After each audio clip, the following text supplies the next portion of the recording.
Our story begins with Toussaint Louverture, a man born into the brutal chains of slavery in the French colony of Saint-Domingue, now known as Haiti.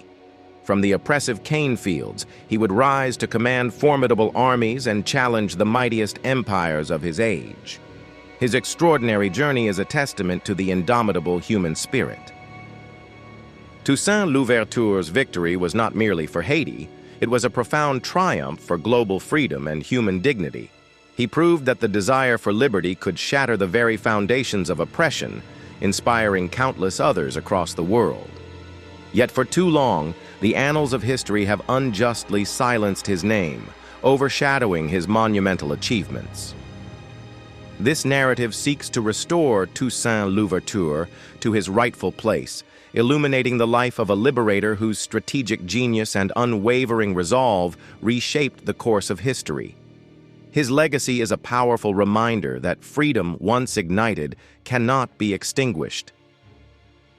Toussaint Louverture was born around 1743 on the Breda plantation in the northern province of Saint-Domingue. His early life was spent under the harsh realities of the colonial slave system, a system built on unimaginable cruelty and exploitation.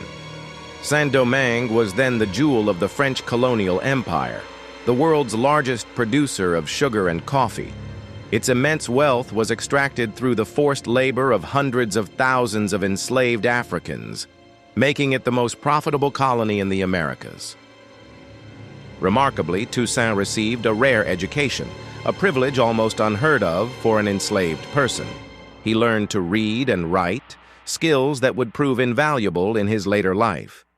This access to knowledge set him apart, fostering an intellect that would soon challenge the established order.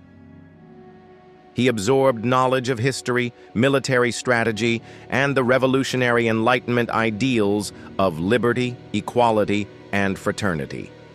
These intellectual pursuits, combined with his deep understanding of the plantation system, provided him with a unique perspective.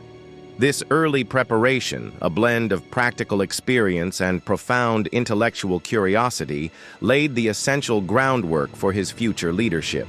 It forged the mind of a man destined to lead a revolution. The simmering discontent in Saint-Domingue finally erupted into open rebellion in August 1791. This was the spark of the Haitian Revolution, a monumental uprising that would forever alter the global landscape.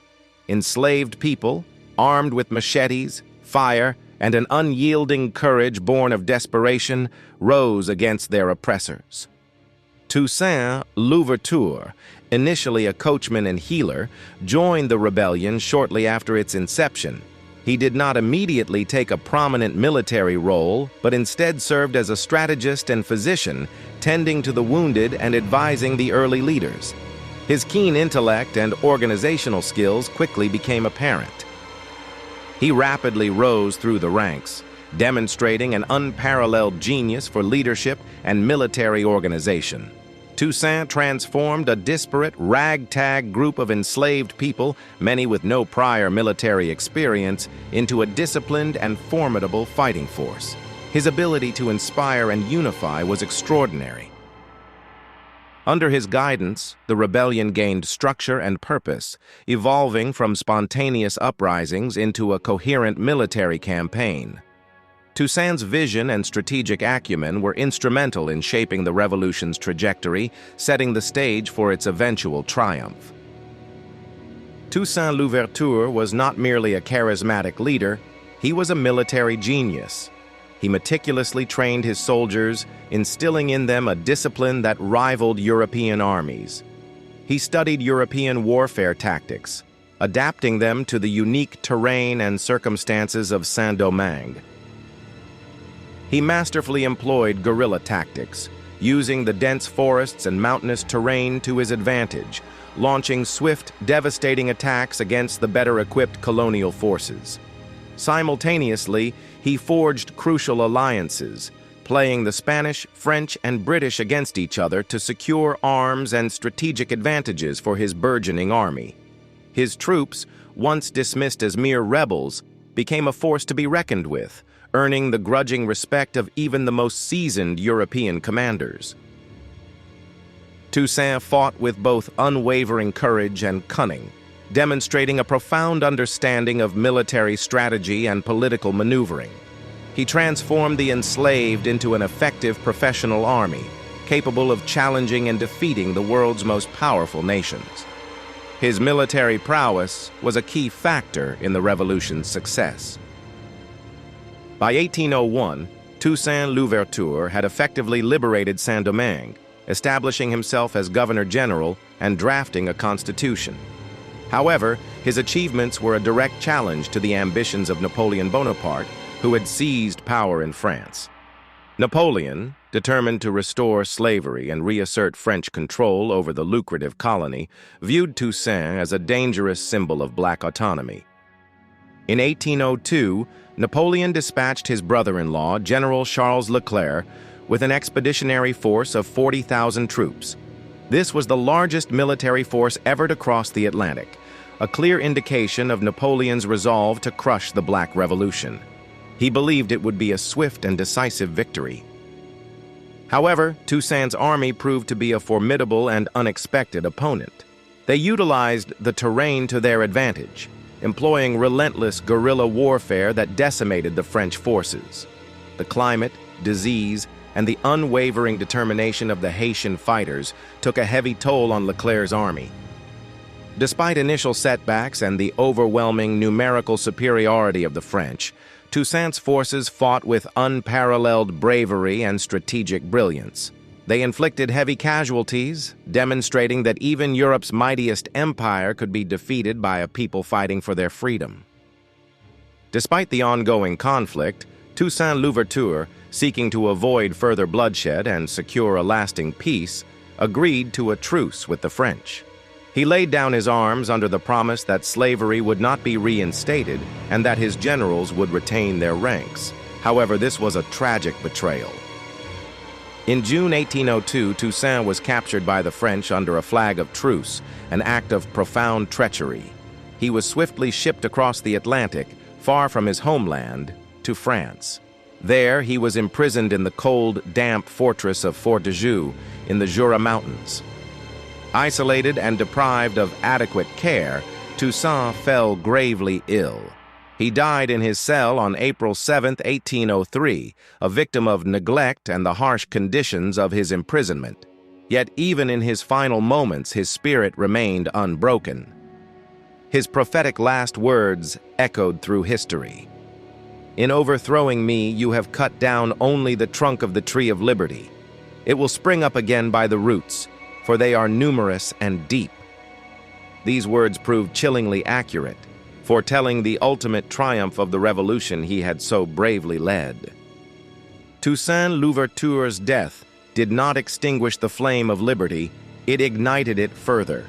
His generals, most notably Jean-Jacques Dessalines, continued the fight with renewed ferocity, fueled by the betrayal and the French attempt to reintroduce slavery. The struggle intensified, becoming a war of extermination against the French forces. On January 1, 1804, after years of relentless struggle and immense sacrifice, Haiti declared its independence. This momentous declaration made Haiti the first free black republic in the world, a beacon of hope and a testament to the power of self-liberation. It was also the only successful slave revolt in recorded history, a unique and unparalleled achievement. This victory was a direct and undeniable result of Toussaint Louverture's vision, strategic genius, and unwavering leadership. He had laid the groundwork, trained the army, and instilled the spirit of freedom that ultimately led to Haiti's sovereignty. His legacy is etched into the very foundation of the Haitian nation. Haiti's independence sent shockwaves across the globe, inspiring enslaved people and terrifying slave-owning powers. It proved that freedom could be won, even against the most formidable odds.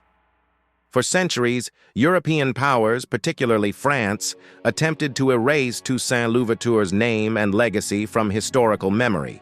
His victory was seen as profoundly dangerous, providing undeniable proof that the enslaved could defeat their masters and establish their own free nations. This truth threatened the very economic and social fabric of colonial empires. Consequently, history textbooks for generations praised Napoleon Bonaparte as a military genius while systematically neglecting or downplaying the achievements of Toussaint Louverture. The narrative was controlled to suppress the story of a successful slave rebellion. This deliberate omission distorted historical understanding and denied Toussaint his rightful place among the world's great liberators. This narrative aims to correct that historical injustice, to restore Toussaint Louverture to his rightful place in the pantheon of global heroes. He is celebrated not only as a liberator of his people, but also as a brilliant strategist, a visionary leader, and a profound symbol of hope for the oppressed everywhere. His life proves unequivocally that freedom cannot be chained, and that the human spirit, when ignited by the pursuit of liberty, can overcome any obstacle. His story is a timeless testament to courage, resilience, and the enduring power of the human will.